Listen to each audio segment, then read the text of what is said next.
Today's guest is Marcus Farris, the Post-Traumatic Growth Director for Mission 22, an organization that provides support to veterans and their families through a comprehensive approach of outreach events and programs.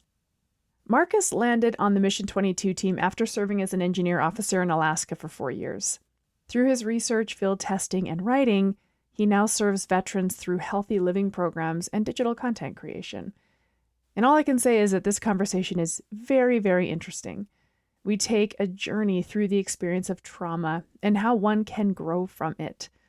Really fascinating insights from an organization using health coaches to make an important difference in the lives of veterans. Please welcome to the show, Marcus Farris. Hi, I'm Erin Power. And I'm Laura Rupsis. We're certified health coaches, and this is Health Coach Radio.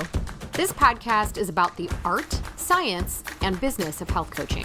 We share our insider tips to help you become a better coach and entrepreneur. And we interview expert guests to discover how they've made it in this growing field. It's time for health coaches to make an impact. It's time for Health Coach Radio. All right, Marcus Ferris, how are you? Hey, Erin. Hey, Laura. Man, you tell you what, I've had my organ pills, my reishi, and my cordyceps, so I'm fired up today. I also had my mushroom pill, but we won't talk about what kind of mushroom it was. Oops. Oh my gosh, whatever works for you, my friend. So we are excited to chat with you. You are a fellow primal health coach, and you do some really, really cool work. And we've known about it for a while, and why it took us this long to actually get you on the podcast, I'm not sure. But you're here now, and that's what matters.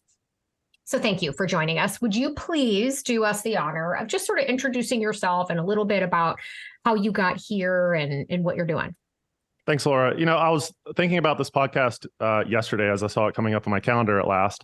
And it was so funny. I remember having a conversation. It was either directly with you or some very early stage of when the Primal Health Coach Institute really was starting to get off the ground. And I remember you were talking in a podcast how it took you something like 3 years to kind of get your business started and get that spun up. And I'll tell you, at the time, so a couple of things were happening in my life. One, I was working for this startup company called Peely Hunters. If anyone's ever seen that Shark Tank episode, I was with them, very small team, kind of a funny story over there. But I was not making very much money. The relationship I was in was kind of falling apart.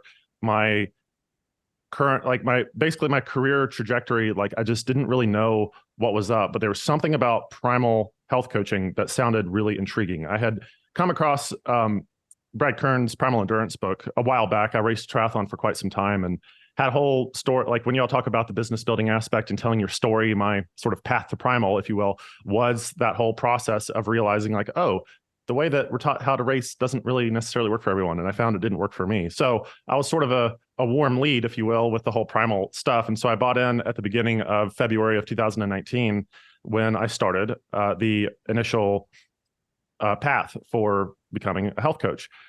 And then that there are a lot of details between now and then, but it was so cool that primal was sort of that seed crystal of what this has turned into today. And so you fast forward, so that was beginning of 2019. Here we are in real time on mid-September 2023. And not only have I had the chance to go through level 2 or through the master course, I also recently finished my clinical mental health counseling master's degree that Mission 22, who I'm working for now, helped sponsor me through. And so now what we're trying to do here is combine what does the best of health coaching have to offer, and then also what can we learn from the clinical world and what's up with how we understand mental distress and psychological distress from that lens. And so what we're doing here is how do we combine all of that into a single program, do it with veterans who some could argue are some of the, let's say, demographic that we can learn the most from post-traumatic growth, and then share whatever elixir we develop out of that to everyone else. And so the program really, the idea of it started in November-ish of 2019 when Magnus Johnson, the founder of the company, kind of had this idea of he had his own journey back home from war. So he was a Green Beret for a while, and he came back home from, I believe it was, well, he can tell you more in his book, the specifics of his deployments. But anyway, he came back and realized, man, I am not doing well. And I when I was a commando and in the thick of the fighting, it's I'm doing my purpose. I'm here for a mission. I'm very oriented on this bigger thing for me. I have this team, I have this band of brothers that I love maybe even more than a spouse, like the type of bond that you develop in combat, man, especially for men. I mean, women, of course, too, but like men have a very, if you ever listen to Adam Lane Smith, he'll talk about the bonding chemical vasopressin, right? Like the men like bond with stress. And so when all of that's away and gone and you're not a commando anymore, and then you find out your friend's committed suicide, it's like, holy crap, like what am I missing here? And then he realized like, man, there are so many veterans charities out there and there's so much money with the VA. Why are we still seeing all of these issues? And so that's when our R&R program was born, which listeners can find out more about on Mission 22's website under the programs tab.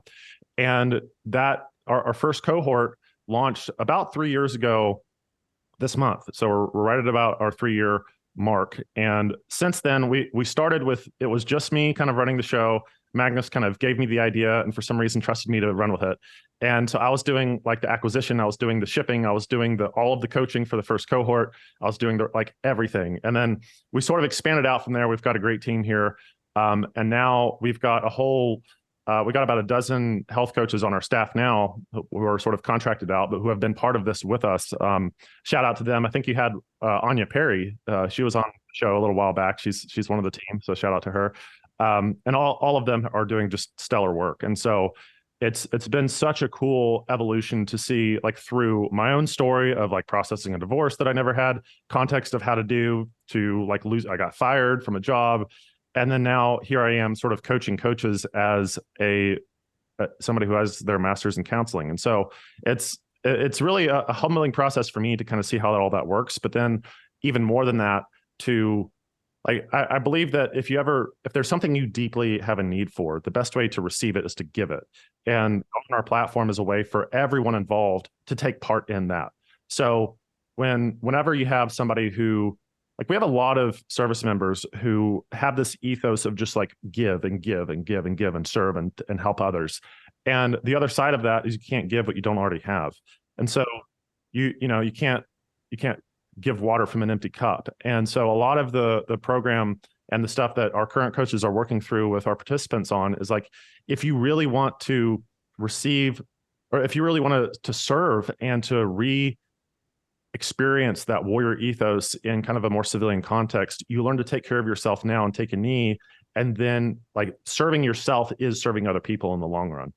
So that's kind of a general overview of what we're about. And we got a lot of projects going on. I'm pretty excited about it, but yeah. Can't wait to hear all about it.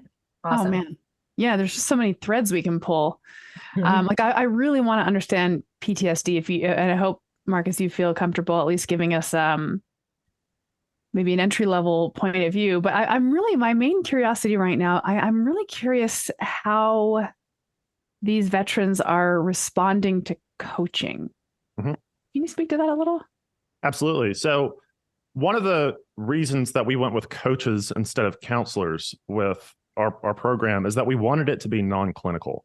So the reason for that is a lot of veterans' experiences. Now, granted, we have a bit of a selection bias because people who come to us are almost by definition those who didn't get help with the VA. So there's a book called Wounding Warriors, which really gets into the weeds of the really just weird incentive structures that the VA has. Again, I believe that there are a lot of people who first join the VA thinking like, man, I want to help, I want to give back. And they run into kind of this bureaucracy that kind of hamstrings their ability to do that. And it leaves a lot of people frustrated. Again, I don't want to speak for everyone, but there are stories again and again and again that we see. In fact, I did an analysis of 76 of our applications. 36 of those, so almost half, had some type of a story about, I went to the VA and was left with 10 different prescriptions and I just kind of felt hollow and I don't know, just sort of like, okay, we got rid of the symptoms kind of medically, but what else do I do? And so coaching comes along, and there have been so many participants who have stated something along the lines of like, man, I've kind of had my eyes opened within just a short amount of time with a coach that I never really got with counseling. And part of the reason for that is the dynamic of a coach is like in counseling, there are a lot of different methodologies, like Rogerian counseling, right? So the person-centered idea is that, okay, you're on an even plane with the client, right? So like and you hear echoes of this with health coaching, but like even with counseling, you can say that all you want, but at the end of the day, the counselor is still filling out your, insurance code. and still having this sort of orientation towards the clinical, like, oh, we're going to look at it from the lens of the medical model that we have. Now, again, like there are lots of good counselors. However, the experience of those who are in our program now with those counselors has been less than ideal. And so with coaching, they realize like, oh, you're actually asking me what I want to do? Like, you're not telling me what to do? And also you're not telling me to change my prescription or anything. We're just kind of having a chat about supplements. Like, awesome. And so there's been a lot of rapport building right up front with that. And there's been a lot of surprise too about like, one of the things that we have to really engender in new participants is like, hey, look, I know you hear the word coach and you might think, your basketball coach or whatever is going to tell you, go over there and set a pick. Like, not exactly. We're working together to figure out what you want. And so just that perspective shift for that relationship, I think more genuinely puts us on a level playing field. And the coaches that I get to talk to as well, it's so cool. We have roundtables about every week. Aaron, you came to one of them, so you got to experience that. That was a good time. And so what's really cool too is like the coaches themselves are growing too. I can tell you so many examples of our coaches who are having their own perspectives challenged, and they're kind of going through their own stuff. And so it just breeds this environment where everybody, that's so cliche, but like we're in this growth journey together separately, physically separately. And so I think that's been a pretty significant game changer for veterans who are kind of otherwise treated as some type of medical system number entity, as opposed to like just somebody who's being coached. And just one more thought on that, like, not that this matters, but I did a small stint in the military myself. And there is such a leader subordinate, that very strong leader subordinate relationship in the rank structure, ultimately. So I wonder if it's novel / enlightening for these veterans to feel that partnership energy, that equal sort of partnership energy. Yeah, 100%. Of the people who have applied, we see that almost something between 70 and 80% of folks who are in the program were an E4 to E5, which in military speak, that's basically like your basic sergeant or just below that.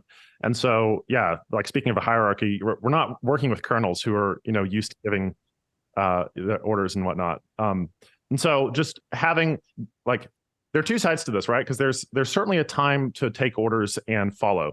There's also a time like, hey, take care of yourself right now and do something that you need to do for you, so that maybe you can follow and give orders later, even better. So yeah, we definitely do see that dynamic. And I think it can be a breath of fresh air with somebody who's expecting a platoon sergeant to tell them what to do versus like, no, this is genuinely a civilian peer of yours.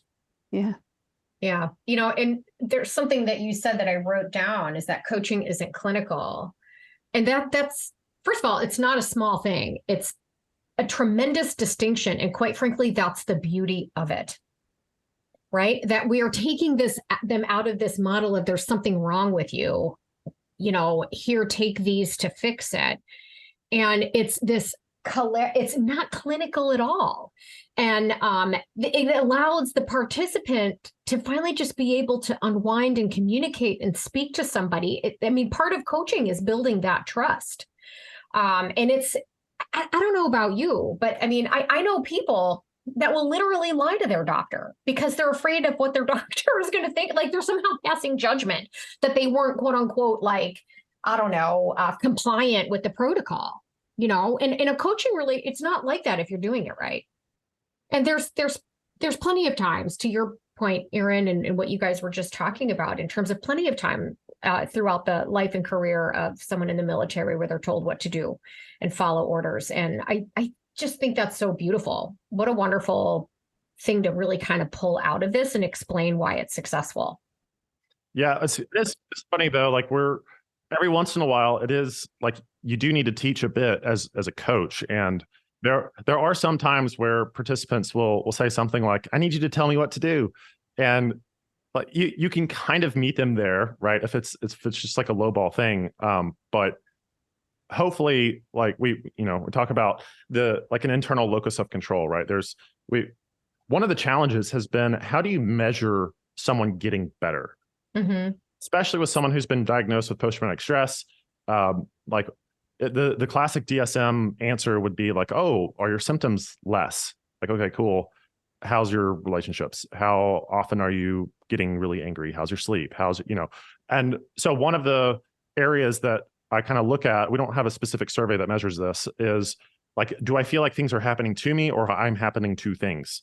And so maybe very early on in a coaching relationship, if your participant, we call them participants as it's a very participatory process. Coaching is just one element of recovery and resiliency, our program. It may be the case that for some, they've been living with this external locus of control. In other words, like the world happens to them and I really have very little control over it and I feel just out of control. It could be the case that a coach saying like, hey, I might suggest like, don't have that extra Red Bull at 3 p.m. Yeah. That's it. And it's like, oh, okay. All right. Okay. So now you have sort of this benevolent external locus of control. And hopefully over time, that can be more sort of internalized. I'm making my own decisions. I can trust myself with these decisions. Because sometimes if you've experienced moral injury, and we can tug on that thread a little bit more if we want, what that can do is for the person experiencing it, like, man, I don't have nearly as much control over the world as I thought I did. And so where is that? What are the distinctions between things I have control over and things that I don't? Because when we experience something in life that kind of shatters our worldview and understanding of how people operate, it suddenly makes us think, like there's a triad of depression. I think it was maybe Beck who came up with this. So it's, if I can remember off the fly, the world is unfair, there is no hope, and I have no control. Right. So that's kind of the triad of depression. When those three things sort of constellate, that's when it's like, that's one of the explanations of how people fall into the state of just like, I can't do anything. It's like, I don't have a vision, so there's no hope. I have no agency in the world, so I can't do stuff that makes a difference anyway. And things are unfair. Like I don't have a bigger picture of how justice fits into this. And so a lot of what we're teaching is sort of the reverse of all that, but we're doing it subtly and with just some very basic healing methodologies. Nice. Interesting. Oh my gosh, so much interesting stuff here. I mean, one thing that you brought forward that I think is nice to just put a little exclamation point behind, and Marcus, I would have taught this in the Master Coach course at some point if you remember, but we teach in our coaching program this partnership model. But the coach is also in a leadership role. It's just a leadership from beside kind of paradigm instead of the leadership from above, right? And one of the coach's jobs is to teach. Like there's an expertise we bring to the relationship, and the client brings an expertise of their own kind as well. But those moments where we can offer an action or a learning or a task, those are important moments as well. And I think brought that forward, that in a lot of cases, that's what the client, or in this case, the participant is kind of needing us to just sort of short circuit the partnership and just take a little bit of control. And that's definitely within the realm of coaching. I always like to put that out there because I feel like sometimes, even when I'm teaching Master Coach, we get really into the weeds of this partnership language, partner, equal, client-led, and it is. And the coach has to assume a leadership role as well. But it's a different kind of leadership that I think it sounds to me like you're really zeroing in on with that. I think a good way of looking at it is with dance. So I recently took up country swing. Yeah, that's awesome. Speaking of helping people get out of their comfort zone, right? So at the sort of leader follower dyad within swing dancing, it doesn't have to be country swing or whatever.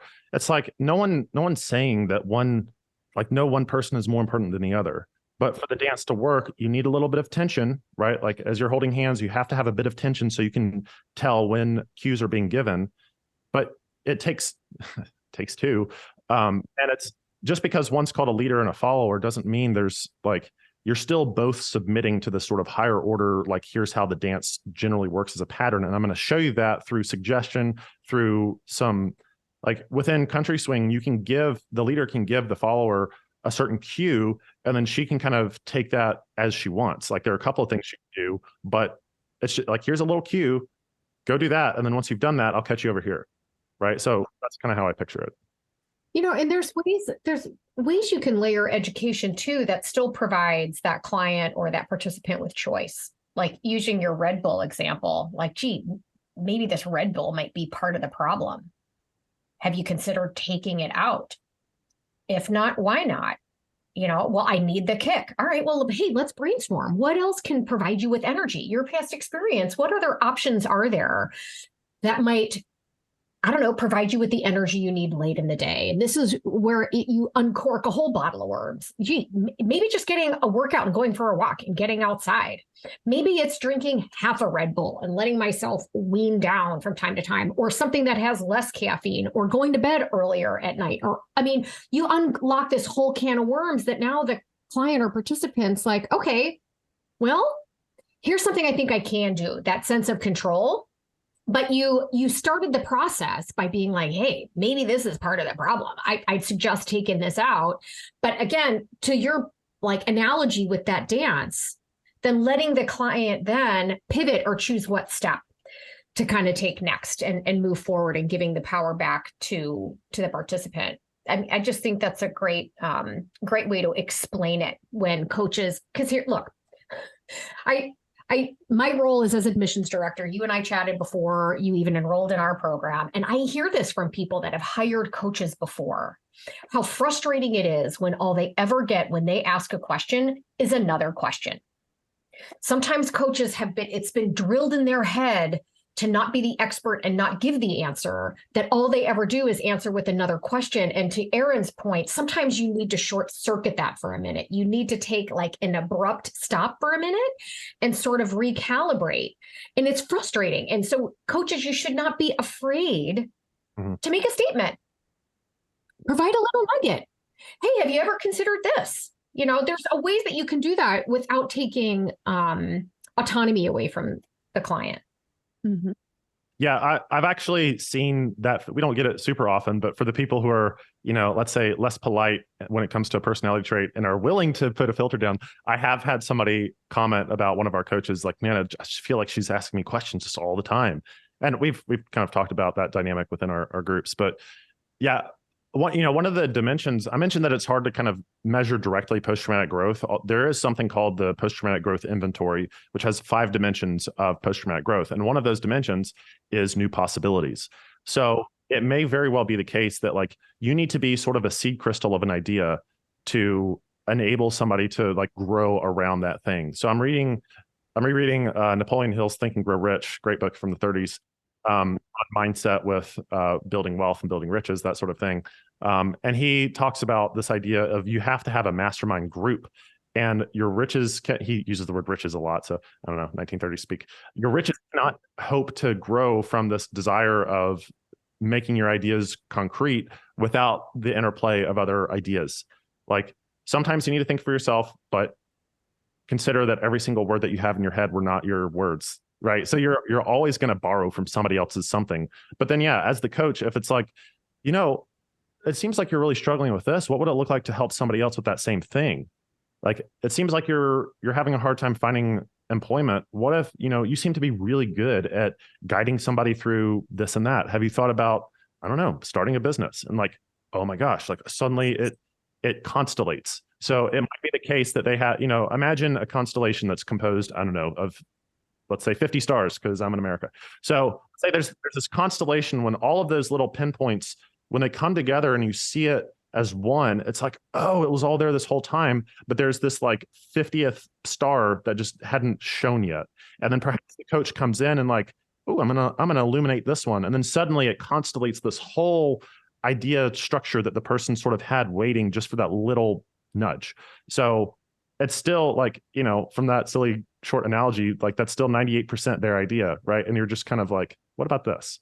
Marcus, I'm really curious from your perspective, having just gotten your master's in clinical health counseling, how the blend of counseling and health coaching works from your perspective. Is it a blend? Is there a clear delineation where counseling ends and coaching begins? What if, because you were a coach first and then layered the counseling piece over top, what does each methodology bring to the relationship? Keto, carnivore, paleo, AIP, SCD, low FODMAP, so many diets, so much confusion. And if health coaches are having a hard time keeping up, imagine how clients must feel. To make sense of it all, Primal Health Coach Institute partnered with registered dietitian and health coach Martha Tettenborn to create a comprehensive functional therapeutic diet specialist certification. This flexible online course dives deep into the many different types of therapeutic diets. You'll learn the purpose of each of these diets and how to help your clients map out a nutritional plan to resolve their specific health issues. As a certified functional therapeutic diet specialist, you'll help people reach a deeper understanding of food as medicine and transform their lives for the better. Find out more at primalhealthcoach.com. So one of the things that I found really interesting to me is studying psychoanalysis and how the early psychologists in the early 20th century, as they were developing this, how they conceptualize different maladies and like, how do we, so I read this book I took a trip to Fort Worth earlier this year, and it was for an event called High Rocks, which is this kind of newish endurance sort of strength competition thing. And I found one of those little bookstores that's like, you walk in and it's sort of like Harry Potter-esque, like it's just, nothing's quite aligned and it has that smell. And so I went and found the psychology section, ducking my head under all of the things over, I couldn't hardly fit in there. I'm 6'2", and sometimes that can be a challenge. So anyway, I found this little book it was such a gem. It was written in the 70s, and I think it's called something like The Theory of Psychoanalytic Technique. And in there, one of the things that really stood out to me was, well, how do we conceptualize a sort of malady, something that we might call a disorder today?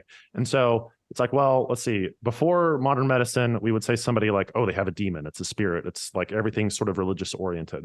And then the Renaissance comes around and it's like, oh no, actually it's ignorance, you just don't know. Like you need re-education of not in the sense of like, like you need education, let's put it that way. And then so modern psychology comes around and says, oh, it's actually like a cognitive disorder. It's a mental illness. Wait, hang on. Which one is it? Because even here in the 21st century, we hear people use language like, I have a demon. Like that's still, I see that in applications. It is true that like some psychoeducation provides ways of reframing things. So education is a piece. It's also true that people, for example, have traumatic brain injuries, and like there can be something up with the nervous system and how all of that interplays. So it's kind of all three. So anyway, like that was one thing. I think one of the things that studying counseling really helped me with is being able to better conceptualize these things. Like one of my favorite classes was theories, and basically it goes through, I think there are like a dozen different approaches to counseling. We mentioned the person-centered one, that's one of the 12.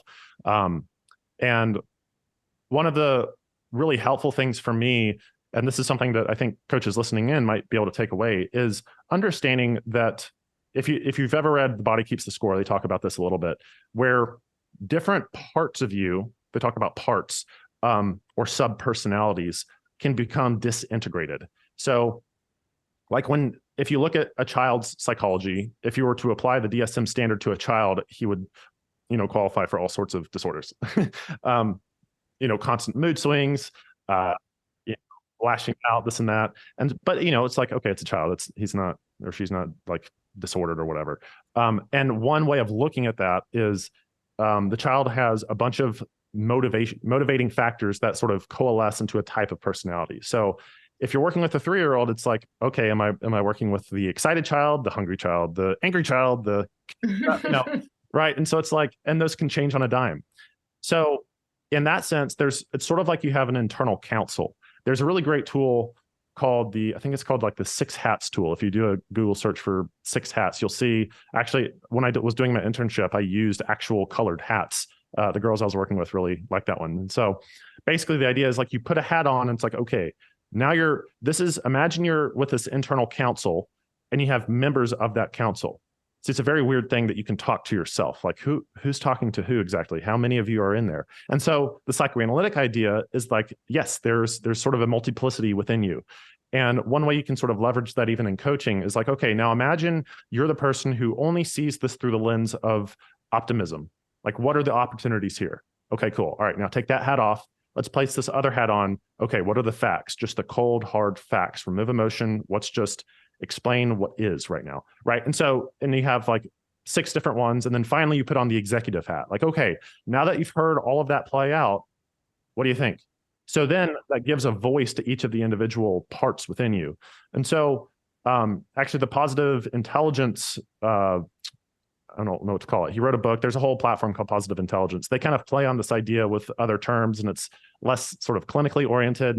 But it's helpful to know that you can have a dialogue with yourself.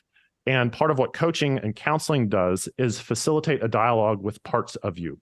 And so so I'm writing this book right now on recovery from moral injury, that we talk a little bit about archetypes. So I'm going to diverge slightly from your original question, but this is just something really cool that I've been thinking about lately. So one of the archetypes, so an archetype basically is a story pattern that's common across the human experience. You could think of an archetype as like a situation. And if you look at all of the like classic movies, you can kind of follow this story pattern that occurs again and again. And so this idea of archetypes is that you have this sort of character that embodies a bunch of, like a warrior is a type of archetype. The divine child is a type of archetype. That's like Harry Potter. The wise old man, like Obi-Wan Kenobi, right? Like, so they sort of embody these characteristics of these sort of timeless characters. And so one of the archetypes I've been looking into is the wanderer.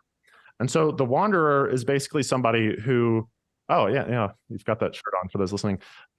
Aaron is the wanderer apparently today. So the wanderer is sort of like, what would be some examples? So if you've seen the Chronicles of Riddick, the Book of Eli, they're characters that sort of live on the fringe. They're not really normal parts of the culture that they're near, but they're sort of on the outside. They have a very strong sense of purpose. And their task is to bring order to a very chaotic society, let's say, or even the reverse, like in Shrek, he brings disorder to a very like highly structured society. So other features of the wanderer, you see with different vision. So we see that with Chronicles of Riddick, like he has his eyes are like polished. He sees differently. Even in the Book of Eli, he's sort of half blind, so he sees the world differently. Often they can speak a different language. They're the master of two worlds. These are all like archetypal images that when we start to see stories that embody these things, it resonates with us. It's like something about that is drawing my attention. Okay, so what is that specifically? So you as a warrior, you felt that call, like here in real time. This is September 12th. Yesterday, I was watching some just tribute videos of what had happened 22 years ago. And I was watching those. It's like, no wonder that image called to so many people to go and serve. And so, okay, here we are 22 years later. Well, what is that now? Like maybe my service left me really scarred and disenfranchised with the whole thing. Okay, so now you're sort of in exile. Like now you found yourself in this pattern. And that archetype can be understood on a bunch of different levels. So you can look at it from like the basic level of like there's literally an individual person who's like going into a new land and making stuff happen. Like the story of Moses is exactly this. Or you could look at that from a psychological lens and see, oh shoot, when I went through this trauma, a piece of me, a part of me was now exiled. So internal family systems, looking at it through the clinical perspective, again, Body Keeps the Score, if your listeners want to read more about that.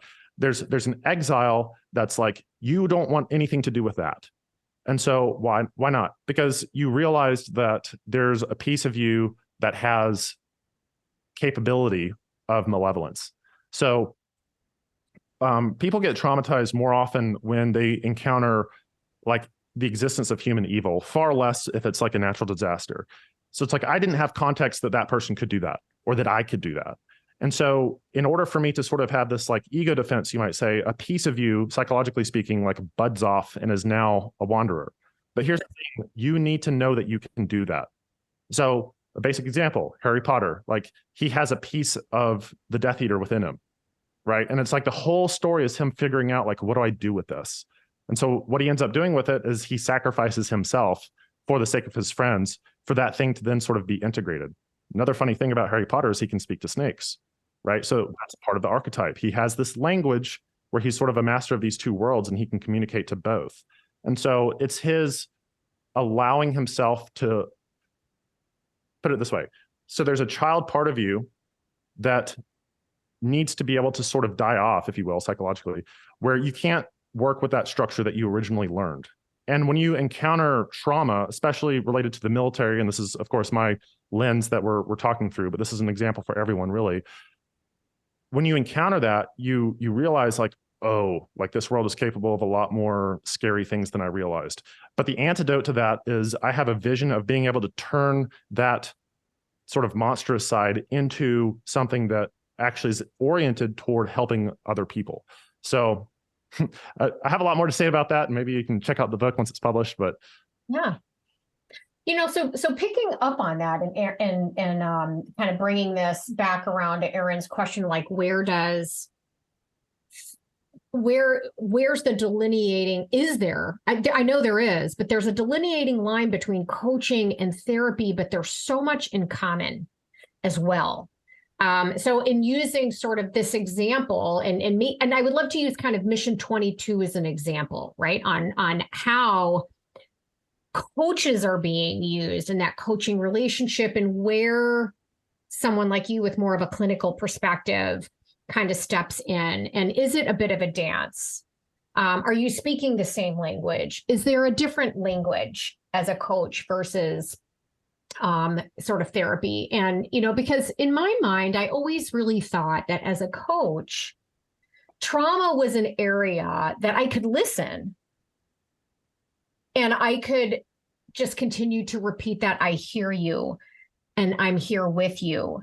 And wow, that must have been very hard. How did it make you feel? Like I can ask those questions, but I never really knew where to go from there. And that may be kind of that delineating line, because I don't have that kind of training like somebody else might. I mean, so what are your thoughts there in terms of coaches? I love your term of the use, archetypes. And I think being able to explain these various characters, for me, I could think of people in my own life that represent these different types of characters. And when you were telling the story about the different parts of yourself, the movie Inside Out popped up for me. For those of you that have kids, it's like a cartoon, and it takes you through the life of this little girl.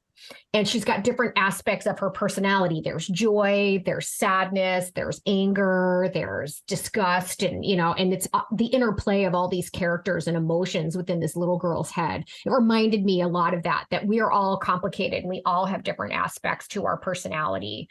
And is it working with that client to bring forward the aspects of the personality that they actually want to bring forward?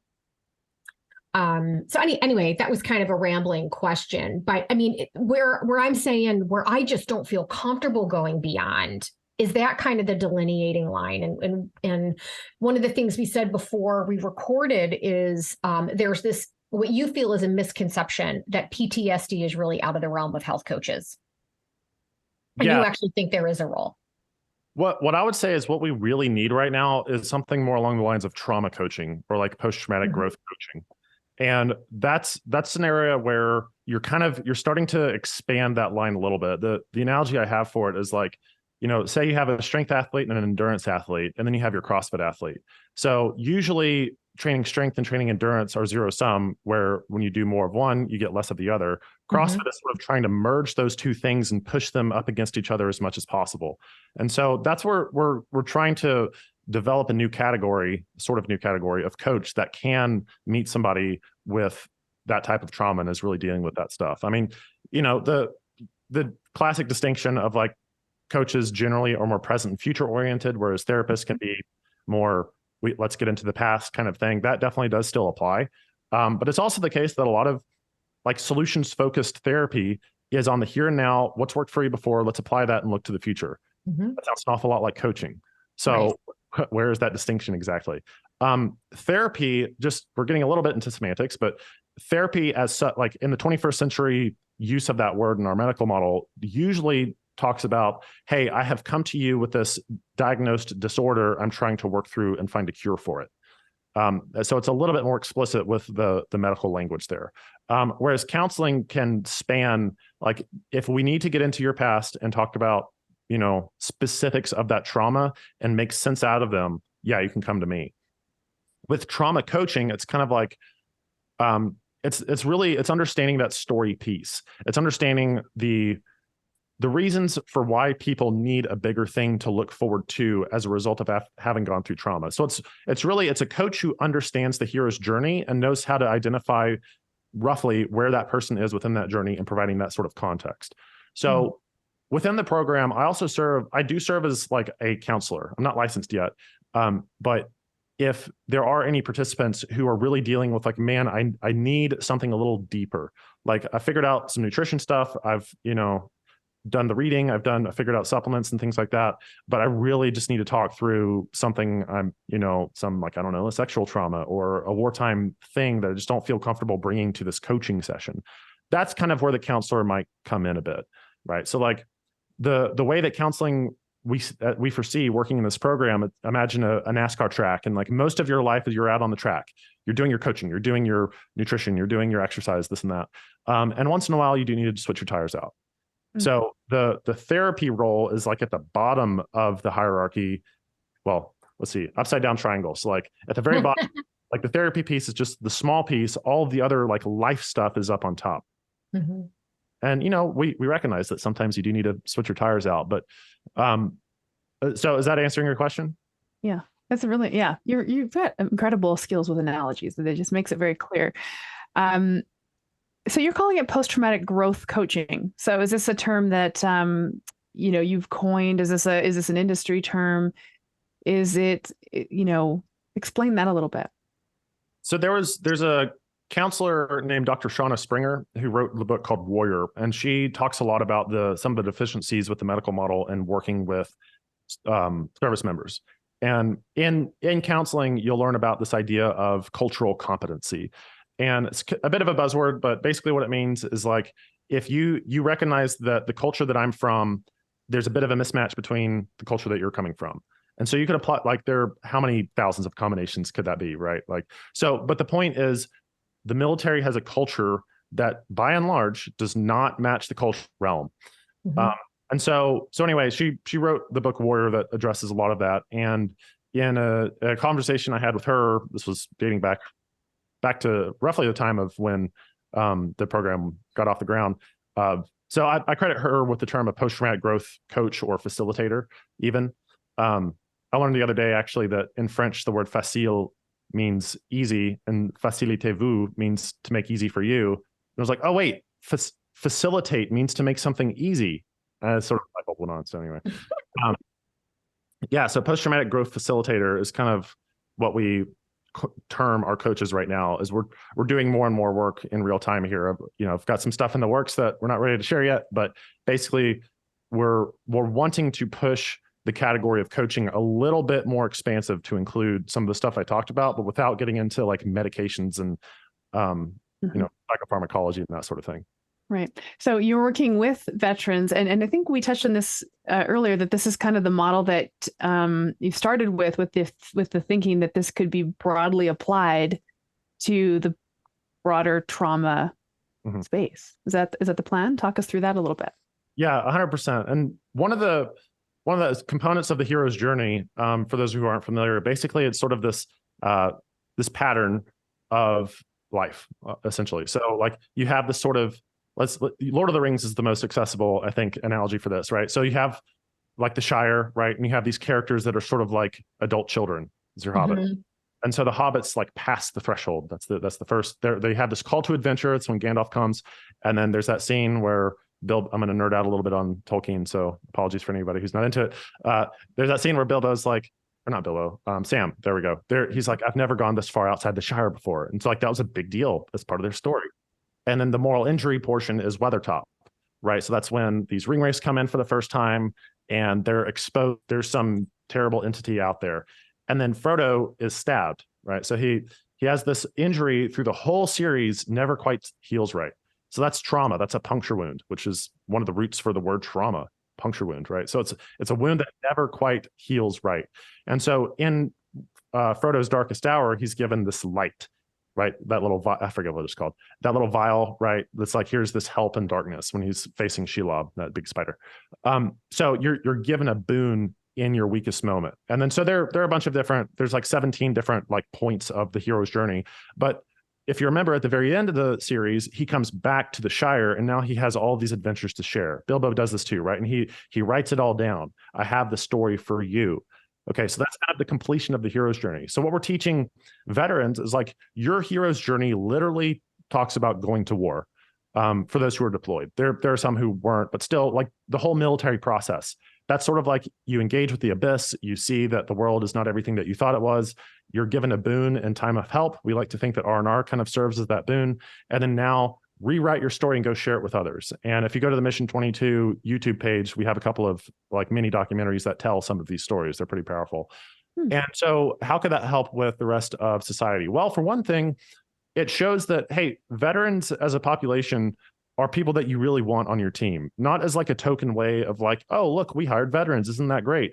No, it's like we see the extraordinary potential in somebody who's completed that hero's journey. We know that you've confronted darkness in a very forthright manner and have healed from it and now have something to share to everybody else. And so you don't have to go to war. It's like some sort of dissolution of how you thought the world was supposed to be. It could be the loss of a job or sudden death of a loved one, any of those things. And so when you're given a pattern of something, you know how to then confront it in the future. It's like a prophylactic. It's kind of like, it's like the hair of the dog idea, right? So it's like, there's that old expression, you know, like if somebody's drinking the next day after a bender the night before, it's like, oh, hair of the, you know. So the idea is like a little bit of the thing that hurt you is actually the remedy. So this, in fact, is precisely how prolonged exposure works in addressing phobias. So basically, the idea is like, hey, here's a little bit of the pattern. And so now that you understand and can incorporate a small part of the pattern, when the bigger thing comes, you can now handle that.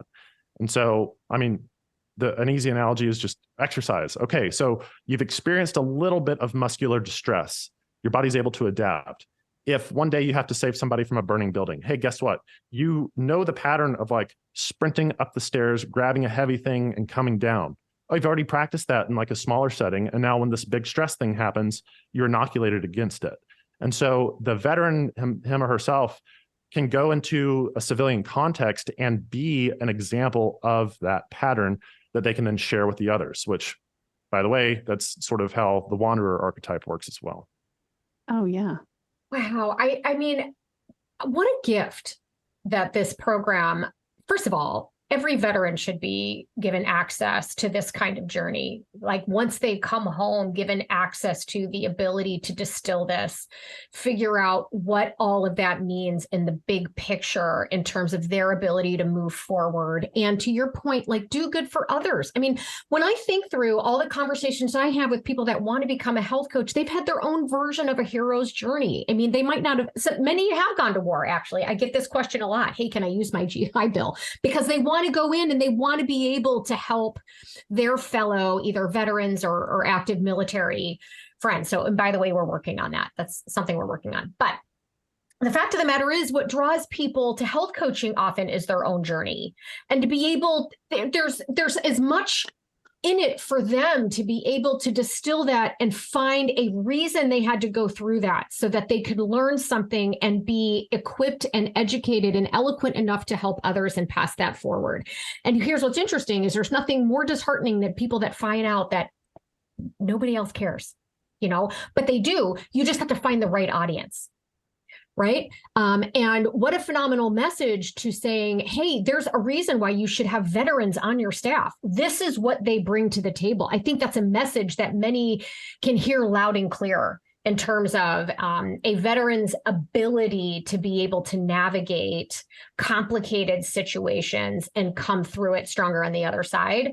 And what a great, I don't know, I guess just inspiration for other people at that company to be able to follow that. I mean, what a gift. So this program, you call it your R&R program. What's the full name of it? It's the Recovery and Resiliency Program. Okay. But you do more than that program as well, right? I mean, Mission 22 is a broader organization, but is this the one that's really kind of your focus at the moment? So R&R is our current flagship program. Mission 22 has been around for the better part of 10 years now. And we've had, I haven't been a part of that journey the entire time, but prior to me getting here, we had a couple of other programs that we had that were less impactful, I think, in terms of just number of people and scale. But anyway, we have a wonderful team of ambassadors who like run events all across the country and even some internationally. Anything from like jiu-jitsu competitions to off-roading events to car shows, air shows, a lot of air shows happening right now. So we definitely get involved in the community as much as we can. R&R is a decentralized program, so you can do all the coaching remotely, do your gym stuff remotely. And then we also, for anybody who just who's had their appetite maybe whetted a bit, we have a program called Elements, which I wrote in conjunction with a couple of our other coaches, that goes through. It's a totally free program, also available on our website if you just look for programs, available to anyone. It talks kind of through some of these hero's journey patterns and then gets into specifics of sleep and nutrition and just kind of what we might call programming in the health coaching space. So I would encourage anybody who's slightly interested by this conversation, go sign up for that. That's, doesn't cost a thing. We're not going to ask you for donations or anything. It's just available. And yeah, so that's kind of like, that's it in a nutshell. Yeah. I actually have two questions I jotted down here. One is a professional question. And I think maybe this Elements program might be the thing that triggered this question for me. But I was wondering if you had just maybe a list of a few examples of everyday regular everyday inputs that maybe a civilian encounters that can cause maybe presentation of a trauma response or a moral injury. Like what does Gen Pop up against in your professional opinion in terms of these moral injuries? What kinds of things? Ooh, that's we could make a whole other podcast about that one. Well, I mean, one of the more obvious answers is that it's an outgrowth of the themes addressed in that book, Bowling Alone, which came out in the early 2000s, which basically articulated how there's been a mass exodus from just social connection. And we've been given, I think ultimately it comes down to a single word, which is substitutes. We've been given a lot of substitutes with our technology for real connection and friendship, right? So technology in and of itself is never like a causal thing for stuff going wrong. It's how we use it. So are you using your phone to like call your mom every week or make like there's a difference between contact and connection. And so with social media feeds, as a disclaimer, I'm not totally off of it, so I'm not trying to implicate myself here too much, but basically imagine social media is exposure followed by judgment, right? I'm going to expose myself and I want people to judge me. Like that's what it is. Mm-hmm. How many likes do I get? That's other people judging me. Whereas a real connection and relationship is vulnerability with others bearing witness to that vulnerability. And so the former has become a substitute to the latter. And without the latter, like we're kind of screwed because we're not designed to operate that way. So in terms of like even in the dating market, I think it's a good example right now that we're dealing with, like the availability of rapid filtering of people that you want to date or whatever has reduced the need for people to actually go out and do like cold approaches, for example. And, like I had a chat with a buddy about this the other day. He's like, he was this former Green Beret guy, like very like masculine person. And we were at this this pub and he's like, yeah, right now go over and ask that girl a number. And I made probably some reason of why I shouldn't have, but then even he was implicating himself. He's like, yeah, I wouldn't even do that now. And it's become, we've had this substitute of this technology that could be a good supplement for the real thing, but instead it's become the substitute. And I think that's really the root of the problem. Ooh, good answer. My other big question was a personal question. It sounds like understanding trauma and moral injury, it sounds like it's your calling. I mean, to me, you must be a world leading expert on it, but was it always your calling, or is this something that emerged for you? And the reason I'm asking this question is because a lot of coaches entering the space maybe don't know what their calling is. And I'm wondering how you journeyed there. Maybe just share a little bit of that just so our listeners can hook into it. Yeah, for sure. And you'd think with my story so far that my undergrad was something in like, psychology or something in the human helping area. It was not. It was industrial and systems engineering. So like my brain was attracted to statistics and engineer stuff. And so then after that, I went into the military full time. And so like I went, there was definitely not like an initial clear path, right? There was like things make sense in retrospect, but you have to kind of operate by faith for a while. When like I kind of told you briefly the story before I had signed up for the coaching course, Like I knew that like I had done project management work. I was a platoon leader for a while. I, had done some engineer things, but like on my heart was like, I'm an endurance athlete and I want to teach others that in the context of the military. So I had that one little seed crystal of an idea, and it took a good, 3 to 4 years for that to like be fully realized.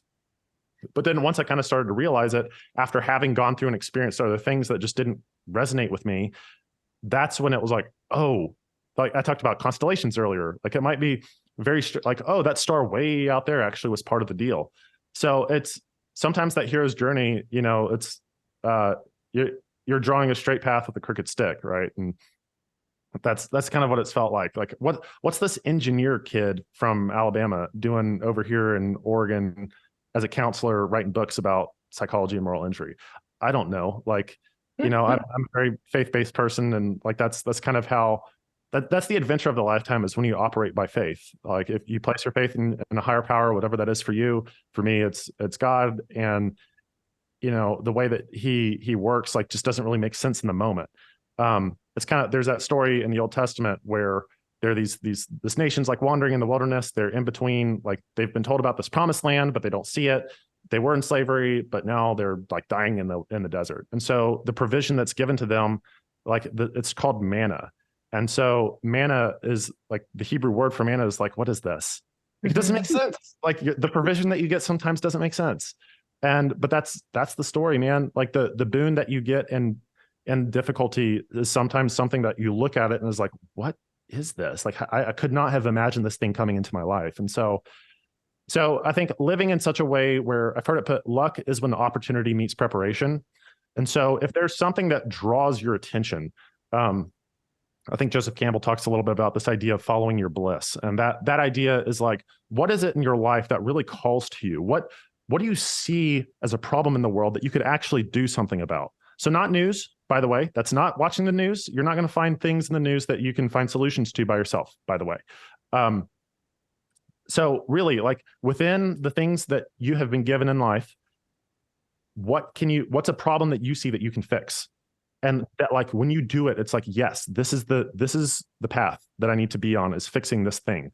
But the path to actually fixing that thing is going to be unknown. It's going to be uncertain. That's why it's so important to have that vision of, I don't know quite what it looks like right now, but look, in a year or 2 or 5, I want to be, I don't know, fill in the blank, an entrepreneur that calls people out of, whatever, use your imagination.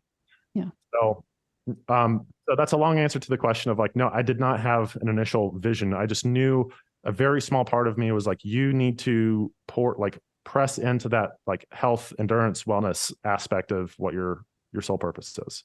Nice. I love that. And I mean, I talk to people all the time that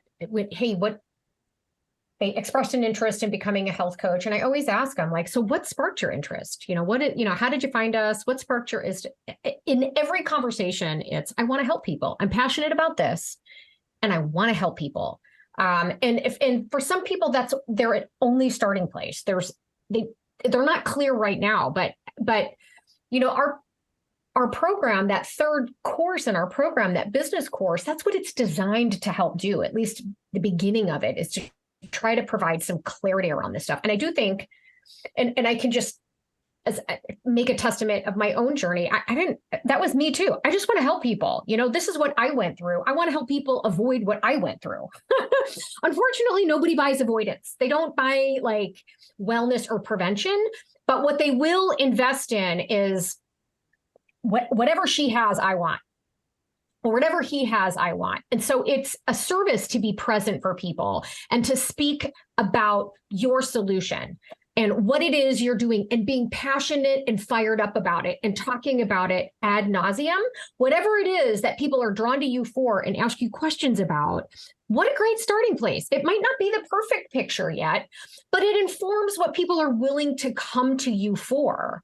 And you can start there. And then as you travel down this path, you find people of a certain demographic, or perhaps there's a different problem that really at the end of the day is at the root of what it is you thought you were trying to solve, that takes you in a different direction. I mean, I've been in this business a long time. So has Aaron. You have now too. And we all find that over time, things mature and evolve. And what started out as kind of this nebulous picture crystallizes, to use one of your terms, into something a lot clearer.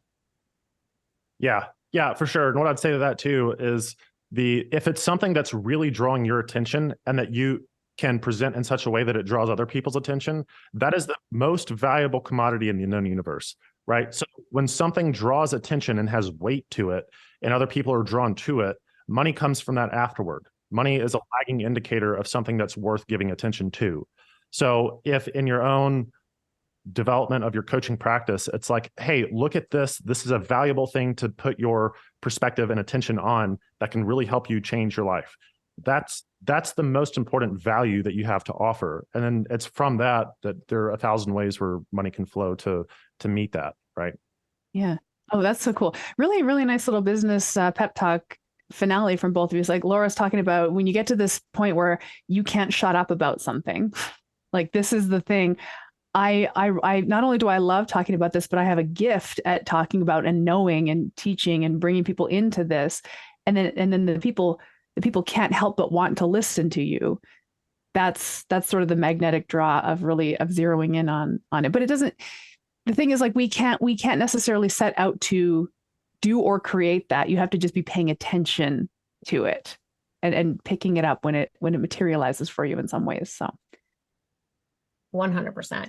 So is Mission 22 run solely on donations, or tell us a little bit more about Mission 22 and how people can help support it and check it out, maybe refer veterans, whatever. Yeah, definitely. So I would say, first off, I'm going to plug our Elements program again. I think one of the ways to give back is to read up on some of the aspects of these stories that we're talking about. And so our ambassadors do a lot to put on events that help fundraise. We do get some of our funding from grants, as many nonprofits do as well. And yeah, like there are opportunities to donate on the site. I believe we now have an event locator on the page. So if you actually want to go and meet some people who are involved on the ground, do that. Like having a conversation with them is a great way to sort of give back, to sort of allow yourself to be exposed to some of the stories. I think is a great way to help. And then like I said, our R&R program, it's all roughly based on funding, but as of now, we have a fairly high acceptance rate within the program. If you're willing to put in the work and you're a veteran or a spouse of a veteran, I would highly encourage you to at least watch the intro video of what the program is about. Again, I've mentioned it a couple of times, but you can find it on our site in the programs area. And that's what I would recommend. Awesome. And that site, is it just mission22.com, .org? Yep, mission22.com, and then just find the programs tab. It's right there. There's a little drop down that says for veterans or for spouses. If you're interested in Elements, just click either one and it'll be there. Wonderful. Great. Really, really nice conversation, Marcus. And thank you for teaching us a lot. I learned a lot today. I did too. It was fun. Thank you, Marcus. Yeah, it was a pleasure. And if anybody wants to check out the book that I published, it's available on Amazon. It's called No Less Faithful. You can check that out. And hopefully in the near future, we'll have a second one on the way. Ooh, fantastic. Thank you so much. Thanks, Laura. Thanks, Aaron. This podcast was brought to you by Primal Health Coach Institute. To learn more about how to become a successful health coach, get in touch with us by visiting primalhealthcoach.com/call. Or if you're already a successful health coach, practitioner, influencer, or thought leader with a thriving business and an interesting story, we'd love to hear from you. Connect with us at hello@primalhealthcoach.com and let us know why we need to interview you for Health Coach Radio. Thanks for listening.